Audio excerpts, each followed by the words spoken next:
Got John Bond and Steve Hawkins with me again here on Friday and co-hosting as we do every second of the month with USCC as our co-host here. So welcome, John. Welcome, Steve. And welcome, everybody out in YouTube land. How's it going, John?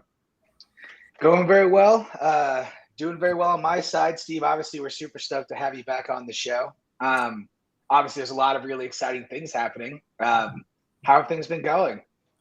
It has been busy, John. Yeah, a lot of good energy in Washington these days, and yes, so it's been a good month. Love to hear that. Starting to see that all the hard work pay off. Definitely. Absolutely. Yeah. Well, and we've got some notes here, and really just to go over it, what we're going to get into a little bit today. Want to thank Josh over there for helping us out with some notes, and Yusuf on this side for putting it all together. But to boil it down, last week the House passed descheduling the MORE Act last Friday, and that's again, but the Senate is going to have to consider its own descheduling bill, the CAO Act, of which we'll get into it a little bit here at the end of the month. The House also passed an expansive cannabis research bill this week, and the Senate passed a more limited bill last month.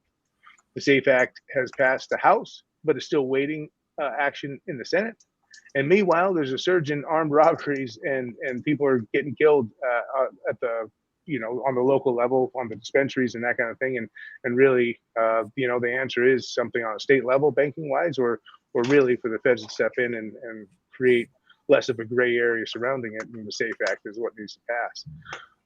And then, we get into a little bit about, Steve, where the USCC stands on these issues, and we can talk about that as we wrap these things up. But where do you want to start first? How about the MORE Act? And I actually had a question because, I know the CAO Act is up there as well, but right. Where's the Republican bill in all this right now, and the MORE Act versus Republican bill? Yeah. Well, Jared, first of all, happy Friday to you too, and glad to be on yet again. We're an amazing trio when we're together, so this is all good. Absolutely. Hey, the Republican bill that Nancy Mace has put forward, it's supposed to get, she has said that it's going to get a hearing, right? In one of the committees of jurisdiction. And, she's, of course, involved in a primary down in South Carolina 1st District. But, she's a legit Republican, leader in this space. And along with folks like Representative Joyce and others. So there's a Republican bill in the mix on all of this. And you know what that says, Jared? It says that, we've reached a maturity in terms of this whole reform effort, right? We got, hey, I'm fine seeing competing bills, right? Mm-hmm. I want all parties to see this as something that they want to be able to acclaim as a victory, right? So it's all good. Nice, great. Yeah, no, it just kind of slid off of the radar a little bit as compared to what's been going on recently with the MORE Act, right? And so what do you think? Today or this week, we've been talking about how the MORE Act passed for the second time. Right. And at the end of that, Marijuana Moment put out the list of people who nay voted, and it was 75 Republicans, right? And that's it. Is that the only thing standing in our way, or are we talking special interest still and talking all these different things? What do you think is happening with the MORE Act that's different this time, or might be the same? Yeah. Well, first, just to step back, right, and appreciate that the U.S. House of Representatives has passed a bill to legalize cannabis twice now in 2 successive sessions of Congress, right? That's incredibly, truly historic, right? There is no precedent for that. And what it tells me, Jared, is that cannabis reform is on the march, right? We are drawing nearer to the time when we will see legalization happen, where we'll see the end of the federal prohibition. And to me, that is what Congress is signaling. And yeah, I'm not expecting a slam dunk vote. I think that we're going to see this probably play out in another session of a Congress as well. But the fact of the matter is, we're drawing nearer, and this is a very partisan. Sadly, we're living through very partisan times, right, man? So these votes are gonna. The votes may not reflect where people are really at, right? The votes reflect where people feel they don't want to give a win to the other side. But here's the thing, right? We did not see one party. We did not see the Republican leader in the House of Representatives stand up and say, hell no, I will never see cannabis in my lifetime. We didn't see any of the Republican leadership do that, right? Right. Mm-hmm. So what's that telling us, right? It's telling me that this isn't the hill that they want to die on, right? And there were a couple of you go back and listen to the hearing, right? There were a couple of people saying, cannabis legalization over my dead body. There were maybe one or two people like that, but that's it, right? There were thoughtful Republicans asking, like, how do we protect kids, right? They're worried about packaging.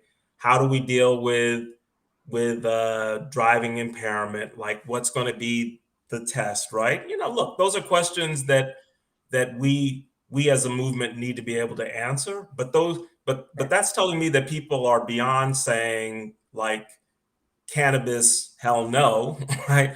To a point where they're saying, look, it's coming, and here are my concerns, right? And so that's all for the good. You bet. So I mean, in terms of from your vantage point, like a 30,000-foot view, what are some of the key differences between the MORE Act and the Cannabis Administration Opportunity Act for our listeners out there?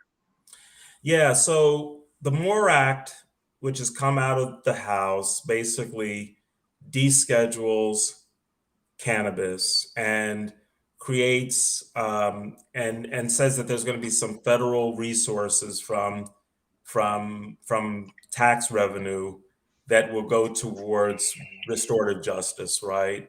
Mm-hmm. Helping those who were impacted by the war on cannabis, and that could take expungement. It could be giving back money to impacted communities, that sort of thing.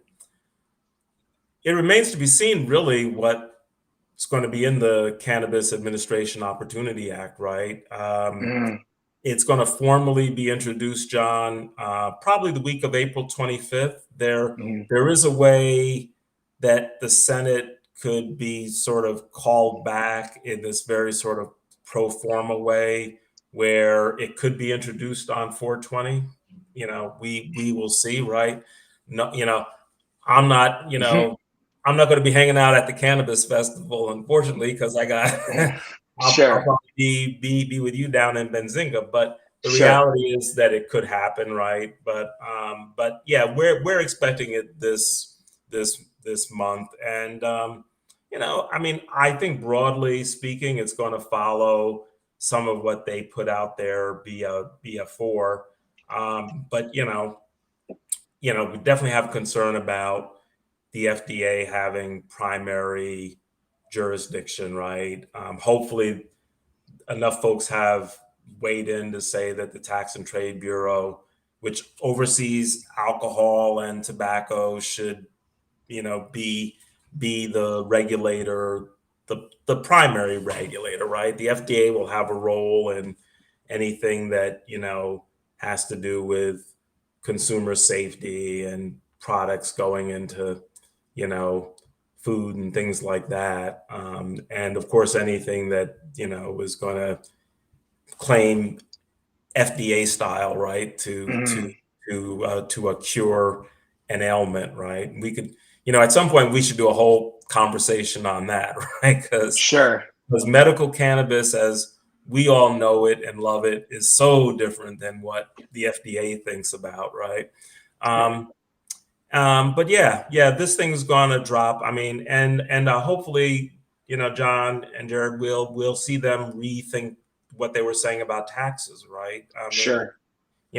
Cannabis is, the diversity of products and uses for the plant. The rate was too high and way too high, right? And then also, I don't think they really gave any thought to all of the differentiation as well. So my sense is when we talk next time, we'll be delving into it, right? Because sure, we'll have a sense of where they landed. So totally. Yeah, one thing I've been curious about philosophically, and I'm just curious because I'm not as familiar with like the interaction of state and local government on this level, but I'm curious. So like say something like the higher tax rate in the Cannabis Administration and Opportunity Act passes, and there's still those high tax rates at the state level. Yeah. Does that now mean that like the state will concede some taxes in the name of federal tax, or will that just mean double taxation? And I wouldn't know. Yeah. So I'd be curious your thoughts on that. Yeah, well, look, I think that some state legislators are already beginning to have that conversation. Like if the feds were to legalize and this was going to be this higher tax, right? What do we do to keep our businesses competitive and keep the industry from collapsing, right? So there's going to have to be some give and take there for sure. Absolutely. Yeah. We were talking. When this bill comes out, right? There's probably going to be, I wouldn't be surprised, depending upon what it says. You're going to have some governors in states that have legalized, weighing in, right? Especially if it's a high tax that would like cripple the business in their state. I would expect that they're going to weigh in. There has to be some give, right? It's like it's of no value to anyone if businesses aren't successful in making this happen. Yeah, totally. Well, and realistically, that 280E, that disappearing, that helps a lot. But New York's over there taking that into consideration right now as well. And for all I know right now, is they're one of the only states taking a look at what's going on with the states that have already drafted things and really trying to jump a couple of these hurdles before it happens. But now the state's giving discounts against 280E, isn't that indirect violation of federal law? I mean, isn't there contention between New York and the federal government? I mean, they're creating this right now, right? Yeah, so here's the thing, Jared. Most states just sort of like blanketly follow, the federal, tax exemptions, and I'm sure when you, design the computer program, you wanted to sort of follow the feds, right? It probably makes everybody's life easier, but it doesn't have to walk in lockstep. So for New York State to say, hey, we're going to recognize that you should be able to, you are a legitimate, legalized business in our state. You are entitled to all the rights of any other business in our state. And so we're not going to hit you with this, double whammy, right? Right. And, and there's a lot of things that connect there like that too. There's tax breaks that businesses can get at the state and municipal level, but because some states are so hardwired to the Fed, schedules, right, that you can't take advantage of things that you'd ordinarily be able to take advantage of as a business, right? Right. And that hits equity operators, right, who might otherwise be able to get special tax incentives that the state offers everybody else, right? But they've been locked out. So hopefully, what New York is doing, more states. I don't think New York is the only state that it may offer, but I'm not sure. But it's really welcome. New York's going to be an incredibly important market. So to see the state thinking about this now is really a good sign. For sure. Well, and earlier we were talking about the MORE Act and how the FDA reared its ugly head in there in the MORE Act. But that brings us down to the next topic where we had a couple of research bills, or a research bill passed the House, and it did pretty well. And right now it's about, okay, which version of that's going to the next level, right? Right. So how do these research bills, or this research bill, interact with what we were just talking about with the FDA? Well, first, let's just flesh out these research bills. So the House passed a bill saying, look, cannabis, wherever it's grown, in any state which has a legal program, researchers can purchase cannabis from any outlet that's available within the state, right? So that could be dispensaries. There may be a special arrangement with growers, but it sort of opens up the widest sort of lens for research, right? Because there's a lot of different varieties and a lot of ways that somebody doing research might want to experiment with particular plants and strains. So what the Senate has done, though, is said, okay, we're gonna authorize research, but it's going to be limited to federally sanctioned suppliers, right? And that's going to get us back to while they're expanding the number of these growing facilities with these new DEA licenses, right? It's still going to be a mixed bag at the end of the day, and why limit people in that way as researchers? So how it plays in, Jared, with the FDA. I mean, there will be overlap, right? I mean, there may be some researchers working specifically, tied to the FDA in some way, but probably not. I mean, this is going to fall in the hands more of private researchers. It'll be interesting to see if NIDA, the sort of government research arm, begins to, the NIDA director has said some of the right things, right? But NIDA's research has always been to try to kill off, cannabis reform. But, easy to get a grant to say, I want to look at the destructive consequences of smoking weed on adolescents, right? You can get a grant for that. Right. But if you want to talk about, the enhanced benefits for the plant, then then that's been the harder traction. Looks like that's changing, though, right? Here is the thing: these bills are very widely different. Hopefully, the House version will get adopted by the Senate, right? It's a little hard for them to go into conference the way they are, but at the end of the day, I think there's a compromise that can be worked out, and we'll have to see what that looks like. But it would be great to see research happen this year. I think that I think we have momentum growing, definitely, for comprehensive reform, for descheduling. I don't rule out that could happen this year. I mean, the industry is at 420,000 jobs. We're going to see more states legalize before the end of the year. But I think most observers are right that the votes the votes for comprehensive reform in the Senate are, still have to be secured. But we've talked before. There's going to be critical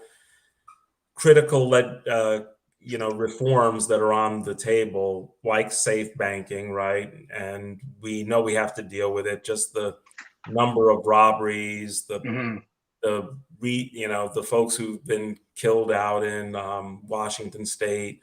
No one in this business should go to work thinking, is this my last day, right?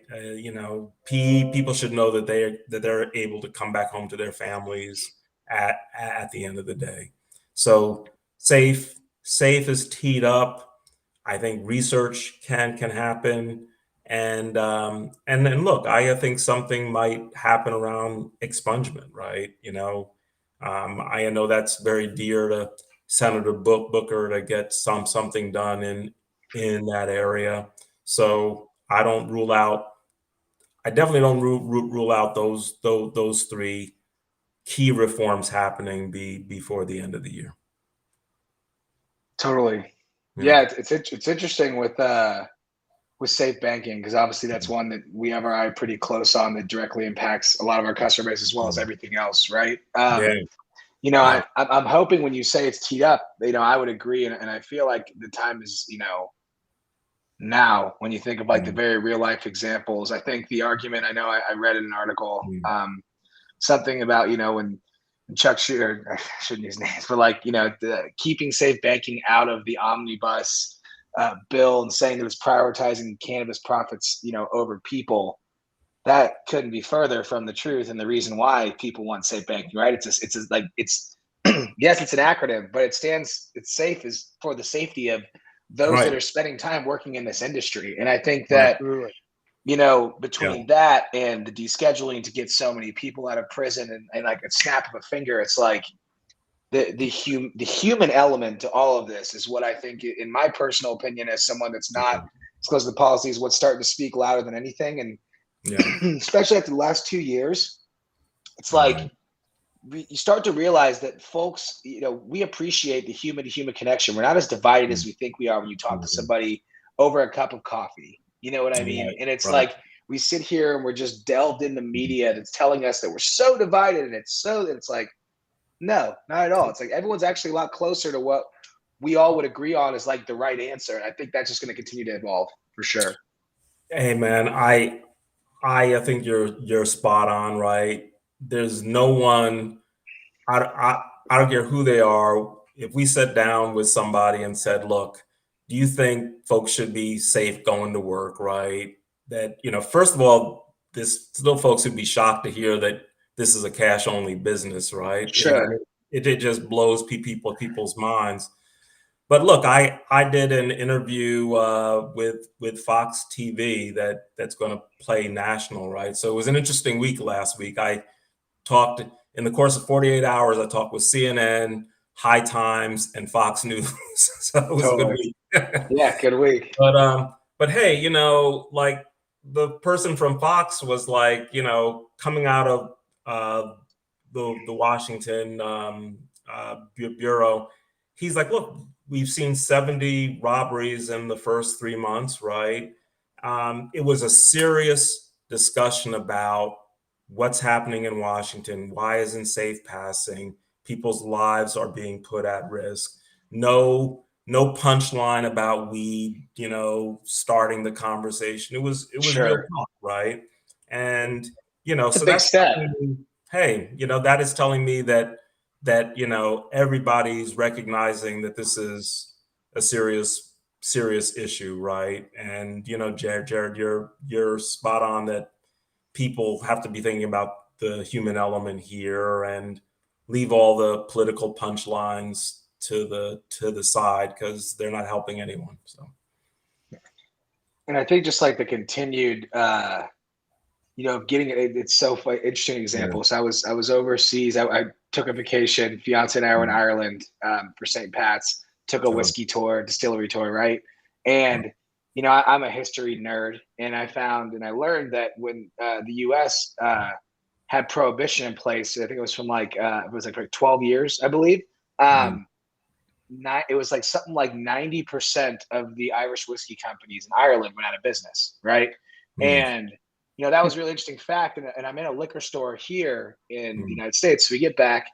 I'm in a liquor store here in Oregon, and I'm just casually having conversation with the owner of the liquor store who's in there, and she's like, I just can't even imagine like if prohibition were still a thing today. And I was like, if it were still a thing today, it still exists. Like, I work in cannabis. I promise you that it still very much is one of those things that's not widely agreed upon. And she was like, oh, I didn't know that, because I thought that cannabis was okay because we're in Oregon and there's dispensaries here that are obviously legal businesses. So it has to be. And it's like, on a general level, I'm excited for like the information to continue to surface that helps like show people that there is work to be done and that it's close. You know what I mean? Yep. Without a doubt. Yeah. And a lot of the ability to weigh in on it comes now, and it comes by the end of November, right, is when these votes go down, and this year with the midterms and that kind of stuff, you really have a chance to vote, and really let your voice be heard with your vote. There's a lot of governors out there, there's a lot of different politicians out there that are, like you said, having to play the partisan role. Well, if that's the role they have to play, maybe they should be replaced. And that's it. I'm saying that from the middle of the aisle.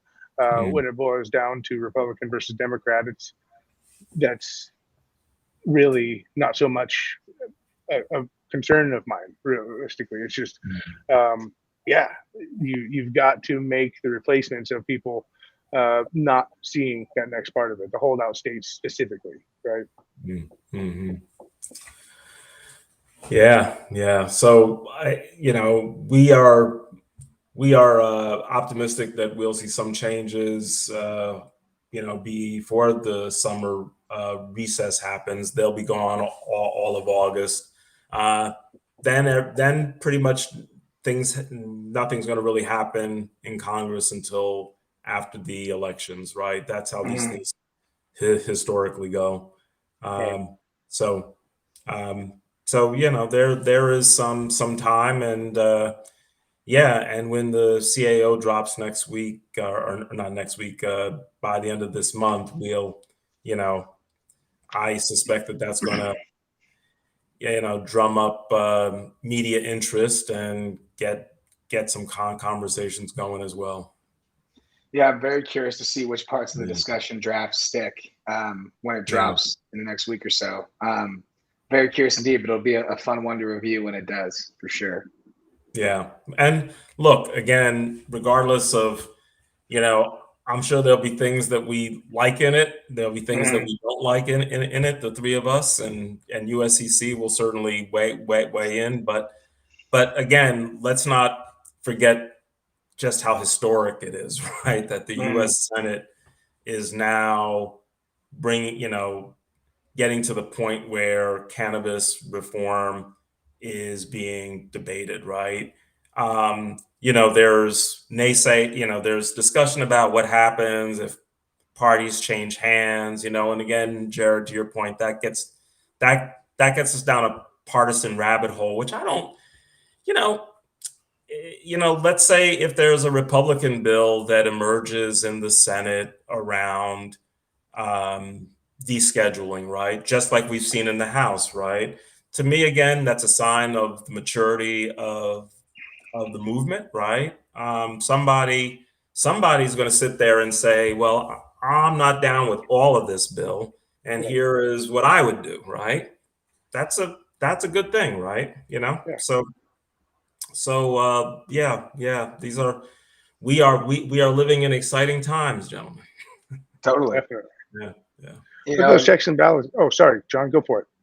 Go ahead. No, some kind of unrelated. So do your thing. I was just going to say, the checks and balances of having the parties in this, as like you said, as the Republicans put forth their bill and that type of thing. Now you have the American way. You have something to choose from, and like you said, there's input to be put to both sides, and now hopefully, the American people with their votes and that kind of stuff get the bill they want out of this, rather than just a one-sided, here's what you got, and here's 25% taxes on top of it. and so it's, and really, I know that they, in some of the footnotes, I had already seen them looking at reducing those taxes, and Schumer was out there asking for Republican opinions on what should be included in the bill and that type of stuff. So that's great to see.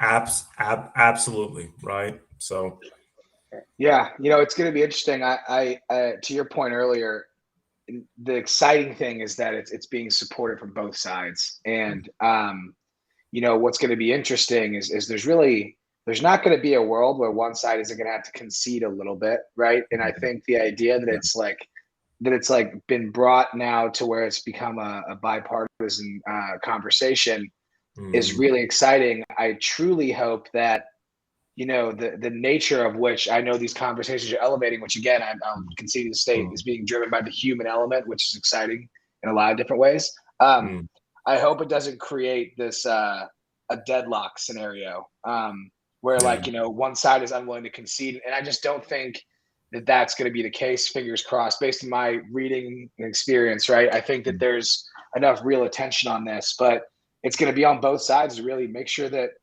as I'm learning as a newly engaged man, learning to consider other folks' stance and opinions on things, right? And knowing that it's not just how I feel about it, right? And so I'm hoping that that's the case, and I have a strong optimism that it will be, but it remains to be seen. Yeah, no, it's like to me when one party is bringing forth the legislation and the other party's just sitting on the sideline, we want to see the other party engage, right? So it's a good sign that we have folks like Nancy Mace and David Joyce and others on the Republican side of the aisle in the House. We will see, how the Senate Republicans react to the CAO, but I could see a future where there'll be a Republican bill in the Senate, perhaps. Who knows? But this is all good progress at the end of the day, and that's what we want to see. Yeah, I was going to ask, do you see the CAO Act prompting the Republican bill coming out sometime thereafter, or do you see it not so much as a response, more so as their own draft? Who knows? I would be speculating, right? Yeah, 100%.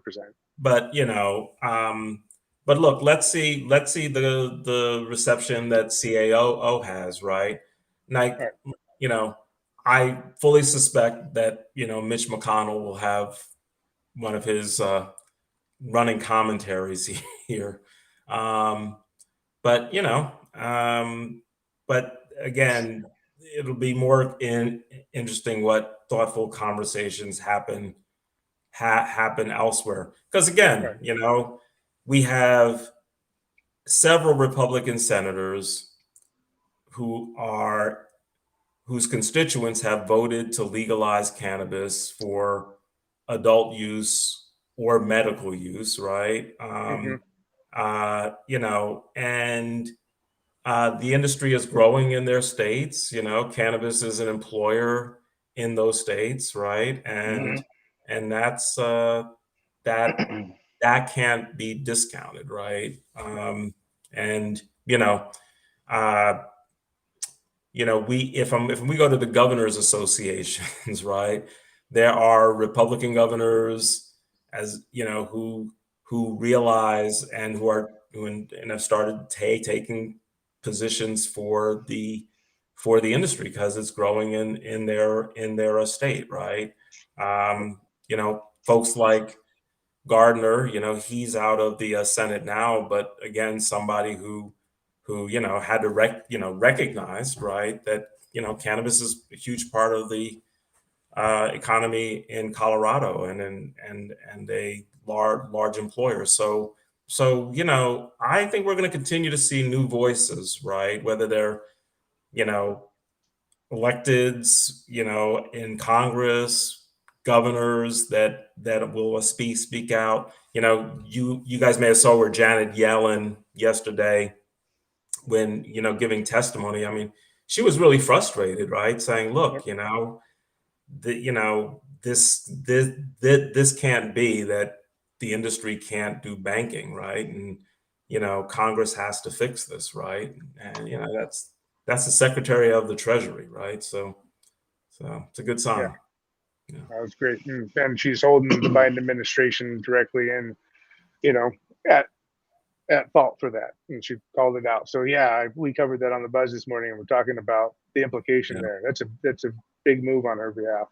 Yeah. Like you said, it's nice to see the conversation ruminating around the bipartisan talk rather than it being the partisan issues, really, and that those outliers are now, instead of it being us being the outliers talking about cannabis, the outliers are the naysayers talking about marijuana madness and BS like that, So Right. it's nice to see the tables turn. It is, and those voices are only going to be continued to multiply and amplify. I think about some of the new school of folks. Like there's a group, Student MMJ Alliance, great, have become an awesome friend of mine, the Dear Pearson and DJ, and they're putting in work, creating advocacy around cannabis opportunities and careers with universities. And it's Nice. when it starts in those areas, right, and it continues to grow and flourish, like it continues to be, those are the next wave of politicians and professionals that are going to be okay, that understand the importance of getting to the polls and voting on things. And so it's I'm really excited to continue to see those things amplify in the way that they are. And I think that's only going to help support the greater case to make it really what we want it to be, which is, an opportunity to make this happen for all folks. Right. And it's not, and make it in a way that's like not going to be just another big pharma. You know what I mean? I think that's really exciting for sure. Yeah. Absolutely. Agreed. Yeah.